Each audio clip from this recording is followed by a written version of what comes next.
viewpoints. In our continuing election coverage, we decided to take a different look at some of the candidates running for president. Sure, Barack Obama and John McCain are qualified. They'll probably both do a really good job. But the real question is, what would they do if there was an asteroid headed towards Earth?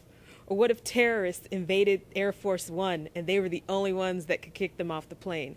How would they do against some of the best presidents in television or movie history? We talked to some RCC students about who their favorite TV and movie presidents were. So, Melanie, who is your favorite TV or movie president? Bill Pullman from Independence Day. And why him? Oh my gosh, because at the end of the movie, he was so bold and he was like, look, I'll fight for this country. You know, I'll get out here, strap into this airplane and go fight. And so that was bomb to me. It would be pretty awesome to have a president who flew a fighter jet and fought aliens. Oh yes, because that shows he has some heart, you know, and he's really ready for fighting for the people, you know. Okay, so, thanks. Jillian, who is your favorite TV or movie president? Harrison Ford from Air Force One. He is pretty awesome. Don't you think it'd be cool if we had a president who could, you know, single-handedly beat up terrorists? Yeah, that'd be pretty cool. Ralph, who is your favorite TV or movie president? It'd probably be the one from Independence Day. And what do you think makes him so good?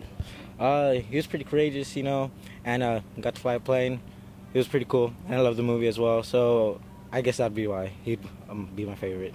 If aliens were attacking the Earth, do you think George Bush could fly a fighter plane and blow up their spaceship? I don't think he would. No. He'd probably do something to mess it up. What about John McCain or Barack Obama? I think McCain would probably do something. I don't know. Obama might want to pull out. Brian, who is your favorite TV or movie president? Morgan Freeman would be my favorite movie president. And what makes him so good?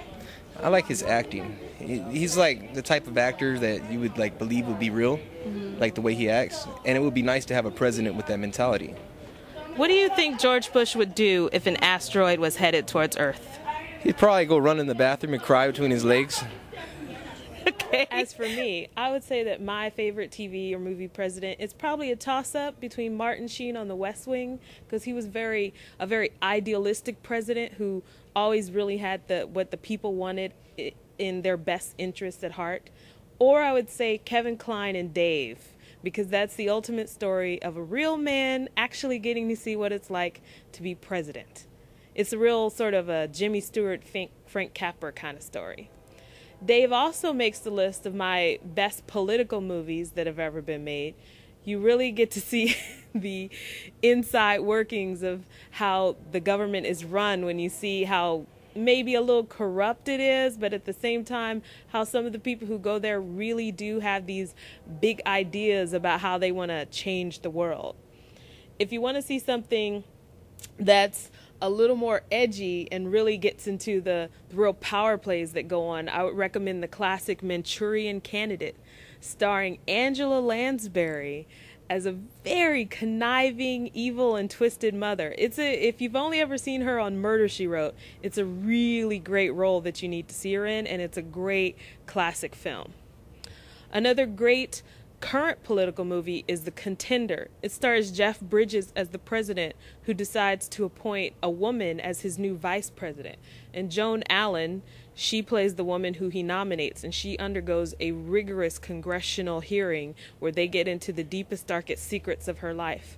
And it really shows you the behind-the-scenes power plays that go on in Congress and with the president's cabinet. Both Jeff Bridges and Joan Allen were nominated for Oscars for their performances, and those nominations were well-deserved. Also, if you're looking for a romantic comedy that involves the presidency, I would recommend The American President. Michael Douglas plays a single president who decides that he wants to start dating Annette Bening. So it has all the usual cliches of a romantic comedy, but most of those take place in the Oval Office or on Air Force One, so that adds a different element to it. And he has a very big romantic scene at the end in front of the White House press corps. And how many of us have seen the president declare his love for his new girlfriend in front of the White House press corps? Those are just a few of our recommendations for political movies that'll get you in the mood to watch the events of the upcoming election.